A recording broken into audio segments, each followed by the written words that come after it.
தென்கட்சி கோ. சாமிநாதன் ஐயா அவர்களின் இன்று ஒரு தகவல். நகைச்சுவை கதைகள். அவர் ஒரு நாள் வீட்டு திண்ணையில் உட்காந்துருந்தாராம். அப்போது தெருவில் ஒரு பிச்சைக்காரன் அந்த வழியாக வந்திருக்கிறான். பிச்சை கேட்டிருக்கான். அந்த சமயத்தில் தர்மர் வேறு ஏதோ வேலையாக இருந்திருக்கிறார். அதனால் பிச்சைக்காரனை பார்த்து நாளைக்கு வா அப்படின்னு சொல்லிவிட்டார். அவனும் சரின்னு சொல்லிவிட்டு போயிட்டான். பீமன் இதை பார்த்துக்கிட்டு இருந்தான். உடனே அவன் என்ன செஞ்சான் தெரியுமா? ஒரு முரசை எடுத்துக்கிட்டு கிராமத்தை நோக்கி ஓடனான். முரசை அடிச்சுக்கிட்டு ஏதோ சொல்ல ஆரம்பிச்சிட்டான். தர்மருக்கும் இது தெரிய வந்தது. அவருக்கு ஒன்றும் புரியல. என்னாச்சு உனக்குன்னு கேட்டார். பீமன் சொன்னான், நான் கிராம மக்களுக்கு ஒரு செய்தியை தெரிவிக்க போகிறேன் அப்படின்னா. என்ன செய்தின்னார். எங்கள் அண்ணன் காலத்தை வென்றுட்டார் அப்படிங்கிற செய்தியை சொல்ல போகிறேன்னா. நான் காலத்தை ஜெயிச்சுட்டேனா, எதனால் அப்படி சொல்கிற அப்படின்னு கேட்டார். நீங்கள் பிச்சைக்காரனை நாளைக்கு வர சொன்னீங்களே, அதனால தான் அப்படின்னா. அதனால் என்னன்னார்.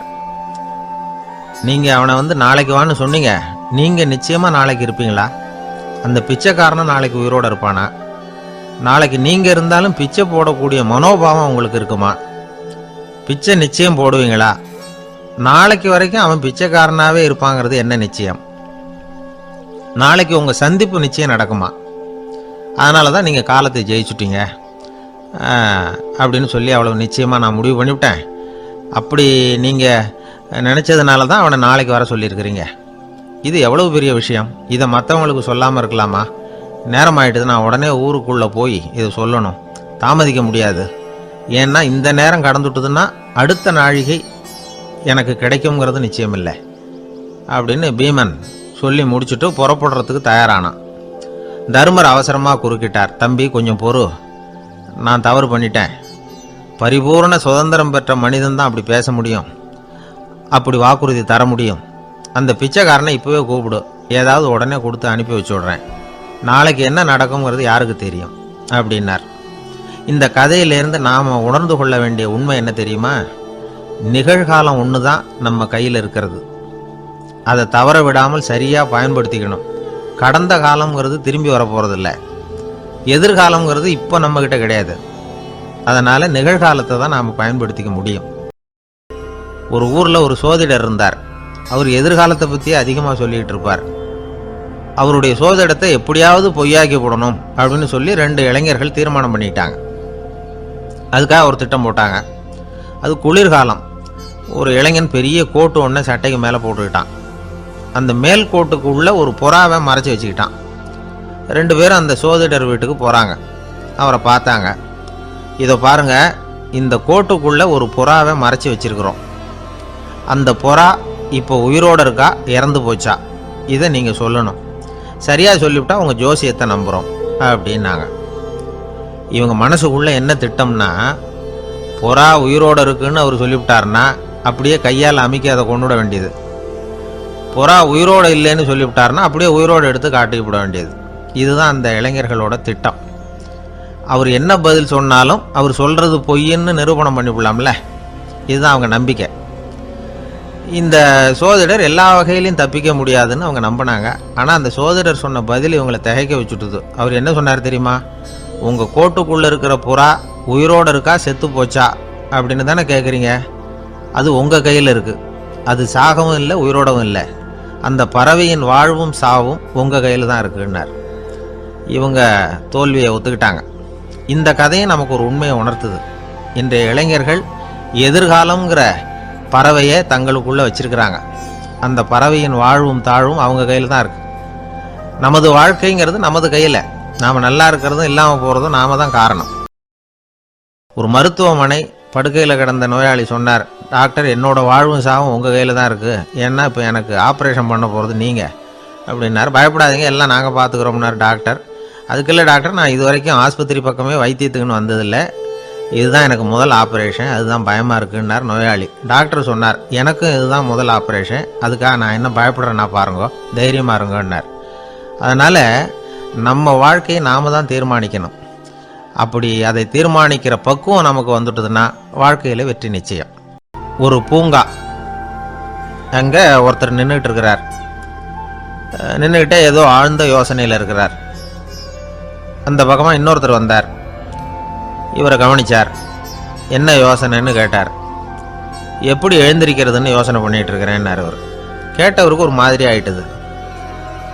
ஏற்கனவே நின்றுக்கிட்டு இருக்கிற ஒருத்தர் எப்படி எழுந்திரிச்சு நிற்கிறதுன்னு யோசிக்கிறாருன்னா அது ஆச்சரியம் தானே. அதுக்கப்புறம் இவர் யோசிக்க ஆரம்பித்தார், என்ன இவர் இப்படி பேசுகிறாரு அப்படின்னு. கீழே விழுந்தால் தானே எழுந்திரிச்சு நிற்க முடியும். அதனால் எழுந்திரிக்கணும்னு நினைக்கிறவங்க முதல்ல கீழே விழணும். இவர் முதல்ல கீழே விழணும், அதுக்கப்புறம் தான் எழுந்திருக்கிறது எப்படின்னு சிந்திக்க முடியும். இந்த உலகத்தில் எல்லாருமே கீழே விழுந்து எழுந்தவர்கள் தான். இப்போ இந்த குழந்தை பருவத்தில் கீழே விழாமல் நடைபயில கற்றுக்கிட்டவங்க யாராவது உண்டா? சின்ன வயசில் ஒரு தடவை கூட கீழே விழலை சார், அப்படியே பிறந்தார் வளர்ந்தார் பெரியவர் ஆயிட்டார் அப்படின்னு யாரையும் சொல்ல முடியாது. அதனால் மனுஷங்கிறவன் விழுந்து புரண்டு எழுந்து தான் நடக்க கற்றுக்கிறான். ஒரு உண்மையை நாம் எல்லாரும் புரிஞ்சுக்கணும். இந்த உலகத்தில் தவறு செய்யாத மனிதர்களே யாரும் கிடையாது. அப்படி இருக்கிறப்போ எப்போதாவது நாம் தவறு பண்ணிவிட்டோம்னா அதுக்காக மனசு உடஞ்சி போயிடக்கூடாது, வாழ்க்கையில் வெறுப்பு வந்துடக்கூடாது. ஒரு தவறு நடந்துட்டுதா அதுக்காக மனசு உடஞ்சி போடாதீங்க, அதை ஒரு பாடமாக எடுத்துக்கங்க. அதே தவறு மறுபடியும் நடக்காமல் வேணும்னா பார்த்துக்கலாம், அது போதும். தடைக்கல்ல படிக்கல்லாம் மாற்றிக்கணும், இதுதான் இதில் முக்கியம். ஒரு அலுவலகம், அங்கே ஒரு அதிகாரி, அவர் உயர்ந்த பதவியில் இருந்தார், சிறந்த நிர்வாகின்னு பேர் வாங்கினவர். அவர் தனக்கு கீழே வேலை செய்கிறவங்க கிட்டெல்லாம் சொல்லுவாராம், இந்த நிறுவனத்தில் நீங்கள் எத்தனை தடவை வேணும்னாலும் தவறுகள் செய்யலாம், ஆனால் ஒரே விஷயம் என்னென்னா ஒரே தவறை மறுபடியும் செய்யக்கூடாது, அது முக்கியம் அப்படிம்பாராம். இதை மேம்போக்காக பார்த்தா அவர் ஏதோ தன்னுடைய ஊழியர்களை தவறு செய்ய தூண்டுறது மாதிரி தெரியும். ஆனால் உண்மை அப்படி இல்லை. இன்னைக்கு என்ன நடக்குது தெரியுமா? அநேகமாக எல்லா மனிதர்களுமே ஒரே தவறை தான் மறுபடியும் செய்கிறாங்க. விளையாட்டு வீரர்கள் ஒரே மாதிரியான தவறுகளை திரும்ப திரும்ப செய்கிறது உண்டு. கணக்கு எழுதுகிறவங்கள பாருங்கள், ஒரே தப்பை மறுபடியும் செய்வாங்க. அலுவலகம் வருகிறவர்களை கவனிங்க, ஒரு நாள் தாமதமாக வந்தால் பரவாயில்ல, தினமும் தாமதமாக வருவாங்க. இது மாதிரி செய்த தவறையே திரும்ப திரும்ப செய்கிறதுக்கு என்ன காரணம் அப்படின்னா சோம்பல், ஞாபக மறதி, கவனக்குறைவு, தன்னுடைய திறமை பேரில் அளவுக்கு மீறிய நம்பிக்கை, இப்படி இதில் ஏதாவது ஒரு காரணமாக இருக்கலாம் அப்படிங்கிறாங்க இது பற்றி ஆய்வு செய்கிற வல்லுநர்கள். ஒரு தடவை செஞ்ச தவிர மறுபடியும் செய்கிறது இல்லைன்னு முடிவு செஞ்சுக்கிட்டு அதை செயல்படுத்த கற்றுக்கணும், அது போதும், வாழ்க்கை வெற்றிகரமாக அமையும் அப்படிங்கிறாங்க அந்த அனுபவசாலிகள். அதனால் வெற்றிகரமாக வாழ்க்கையில் நடைபோட விரும்பும் இளைஞர்கள் தவிர்க்க வேண்டியது என்னென்னா, முதல்ல சோம்பலை தவிருங்கள், சுறுசுறுப்பாக இயங்குங்கள் அப்படிங்கிறது அவங்க அறிவுரை. ரெண்டாவது ஞாபக மறதி, எந்த செயல்லையும் ஈடுபாடு வேணும், அக்கறை வேணும். மூணாவது கவனக்குறைவு, எதையும் அலட்சியப்படுத்தக்கூடாது. நாலாவது என்னால் முடியாதது எதுவுமே கிடையாது அப்படிங்கிற அளவுக்கு மீறிய நம்பிக்கை, அது ஆபத்தில் கொண்டு போய் விட்டுரும். அதனால் முதல் தவறு உங்களுக்கு ஒரு பாடமாக அமையணும். ஒரு மனிதர் அவர் தன்னுடைய 2 காதுலையும் கட்டு போட்டுக்கிட்டு வந்தார்.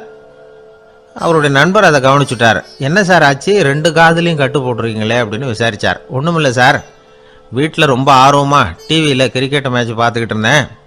அப்போது என்னுடைய மனைவி துணிகளுக்கு அயர்ன் பண்ணிக்கிட்டு இருந்தாங்க. அயர்ன் பாக்ஸை அப்படியே வச்சுட்டு அடுப்பங்கரைக்கு போயிட்டாங்க. அந்த சமயம் பார்த்து டெலிஃபோன் பண்ணி அடிச்சுது. அவசரமாக ஓடி போய் அதை எடுத்து காதில் வச்சேன். அப்போ தான் தெரியும் அது அயர்ன் பாக்ஸுங்கிற விஷயம். சூடாக இருந்ததா, சுட்டு விட்டுது அப்படின்னார். ஒரு காது சரி சார், 2 காதும் ஏன் அப்படி ஆச்சு அப்படின்னு கேட்டார். அதே ஆள் மறுபடியும் ஃபோன் பண்ணான் சார் அப்படின்னார் இவர் எவ்வளோ தூரம் யோசிச்சிருப்பார் பாருங்க.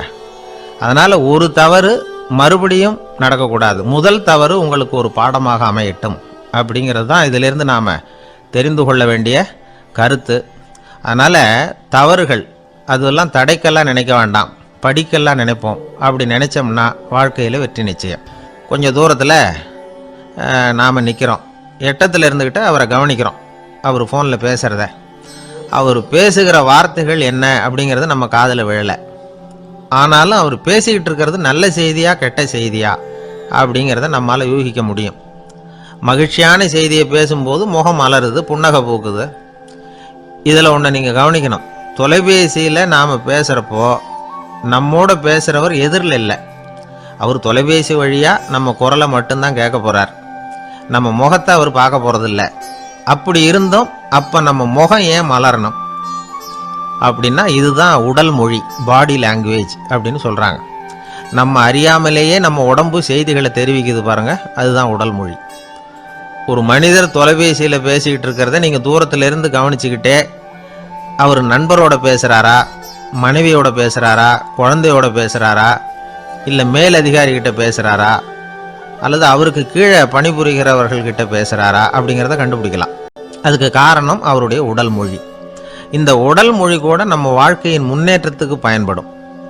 இதை பற்றியெல்லாம் கூட சில நிபுணர்கள் ஆராய்ச்சி பண்ணி பார்த்துருக்குறாங்க. அவங்க சில விவரங்களை சொல்கிறாங்க. குறிப்பாக ஒருத்தர் தன்னுடைய நாற்காலியில் கிட்டத்தட்ட படுத்துக்காத குறையாக உட்காந்துருக்கிறாருன்னு வச்சுக்கோங்க. எதிர இருக்கிறவர் பேசுறது அவருக்கு பிடிக்கலன்னு அர்த்தமா. தலையை சொரிஞ்சிக்கிறது, வேறு வேறு திசைகளில் பார்க்குறது, கொட்டாவி விடுறது, கால்களை மாற்றி போட்டு உட்கார்றது, களைப்பாக கை விரல்களை அப்படியே பின்னிக்கிறது, அடிக்கடி கடிகாரத்தை பார்க்குறது, இப்படிலாம் ஒருத்தர் பண்ணிக்கிட்டு இருக்கிறாருன்னா நாம் கூடிய சீக்கிரம் அந்த இடத்த விட்டு எழுந்திரிச்சு வந்துடுறது நல்லது.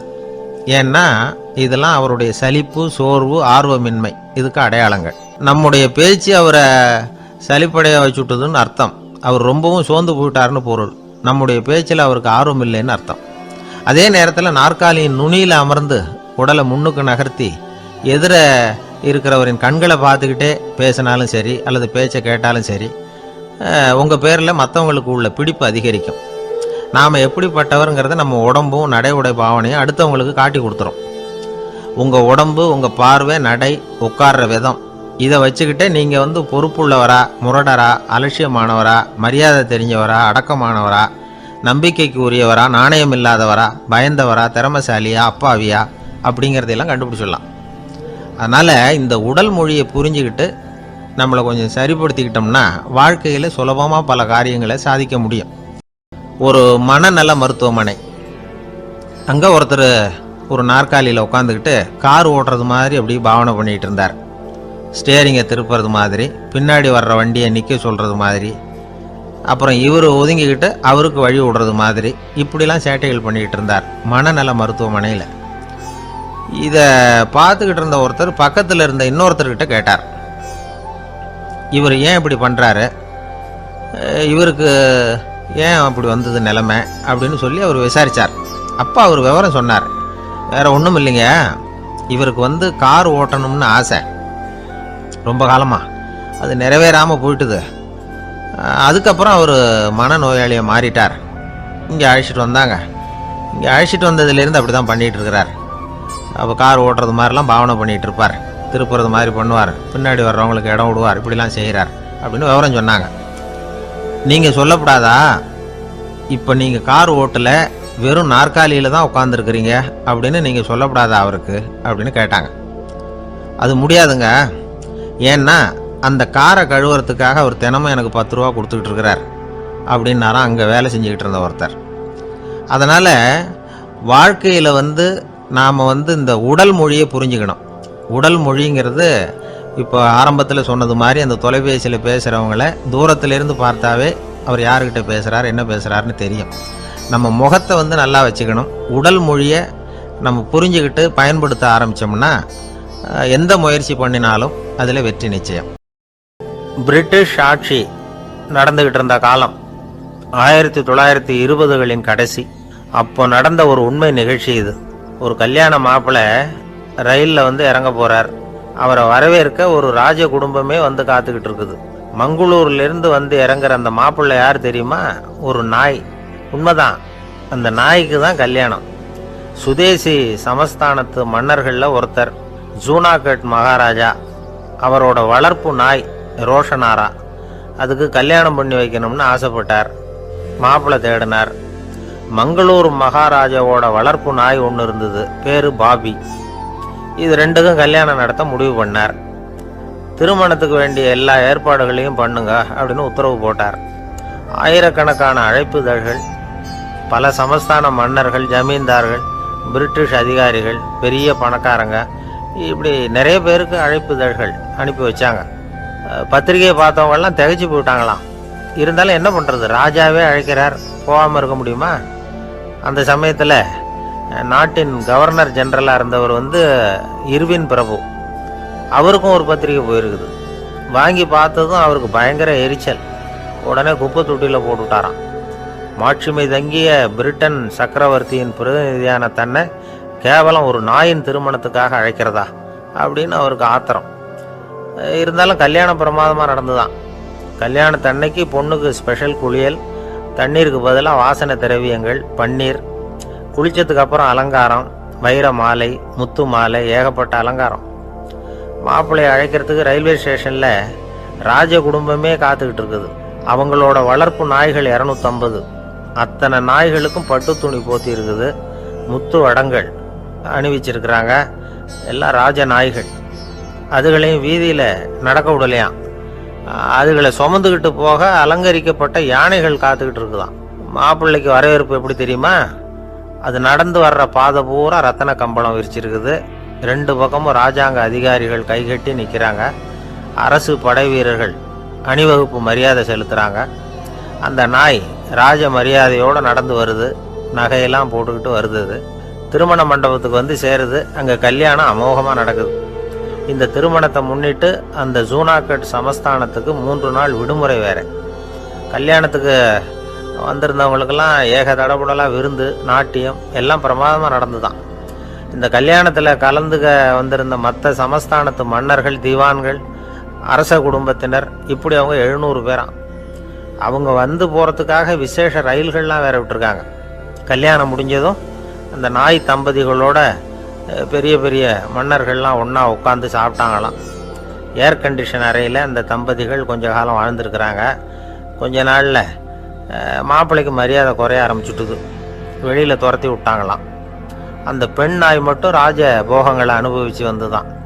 இந்த கல்யாணத்தை பார்த்துட்டு தொடர்ந்து மற்ற சமஸ்தானத்து மன்னர்களும் நாய் திருமணங்கள் நடத்த ஆரம்பிச்சுட்டாங்களாம். இது உண்மையில் நடந்திருக்குது. இப்படி அது இருக்கட்டும். இப்போ நம்ம கதைக்கு வருவோம். ஒரு ராஜாவுக்கு ரொம்ப நாள் கழித்து ஒரு குழந்தை பிறந்து தான். அரண்மனை ஜோசியரை கூப்பிட்டுருக்கார் ராஜா. ஜோசியரே, என் மகன் வருங்காலத்தில் சிறந்த வாழ் வீரனாக வரணும்னு ஆசைப்படுறேன். வருவானாங்கிறத கொஞ்சம் பார்த்து சொல்லுங்களேன் அப்படின்னாராம். ஜோசியர் சொன்னார், மன்னா, உங்கள் புள்ள வாழ் வீரனாக வர்றது கஷ்டம். ஆனால் அவரும் உங்களை மாதிரியே நாய்க்குட்டிகள் பேரில் பிரியமாக இருப்பார். அதுகளுக்கு கல்யாணமும் பண்ணி வைப்பார் அப்படின்னாராம். அது எப்படி கண்டுபிடிச்சிங்க அப்படின்னு கேட்டிருக்கார் ராஜா. அரசே, உங்கள் பிள்ளைக்கு வாழ் மேலே உள்ள பிரியத்தை காட்டிலும் நாய் மேலே உள்ள பிரியம் அதிகங்கிறதுக்கான அறிகுறி இப்போவே தெரியுது. நல்லா கவனித்து பாருங்க. அவர் வாழ்னு கத்துறாரு அப்படின்னாரு. கவனித்து பார்த்துட்டு அப்படி எனக்கு காதில் விழலையே அப்படின்னாராம் மன்னர். அதனால தான் சொன்னேன், அவர் கத்துறது வாழ்னு கத்தலை, வள்ளுன்னு கத்திக்கிட்டு இருக்கார். அதனால தான் அப்படி சொன்னேன் அப்படின்னாராம் அரண்மனை ஜோசியர். தென்கட்சி கோ சாமிநாதன் ஐயா அவர்களின் இன்று ஒரு தகவல் நகைச்சுவை கதைகளை கேட்டு ரசித்தமைக்கு நன்றி.